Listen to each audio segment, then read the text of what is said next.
kung may amo ka, pakiusap, hindi ho pagsisipsip.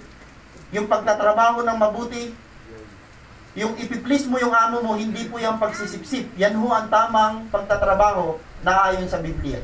Kung ginagawa mo yung the best para sa opisina, ginagawa mo yung the best doon sa trabaho mo, hindi mo yung ginagawa para malugod sa iyo yung tao, ano na yun, basic na yun. Kundi para malugod ang Diyos na nag-utos sa iyo ng bagay na yun. Hindi dapat sagot-sagutin ang mga ito, ni kupitan man. Ito nga yung sinabi ko sa inyo kanina, paano mo itrato ang amo mo pag nakatalikod na siya, o paano mo itrato ang amo mo pag wala na siya. Mga kapatid, wala man nakakita o meron, tandaan nyo, may mas the best kang amo na nakakita sa langit. Tama? Wala yung amo ko. Wala nga siya, pero nandyan yung tunay na amo mo. Sino? Si Lord.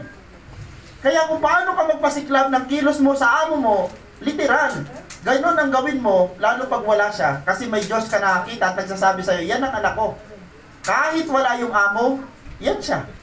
Andun man yung amo natin o wala, huwag daw natin sagot-sagutin, pero alam nyo, marami ng mga amo ang dinurog sa isip.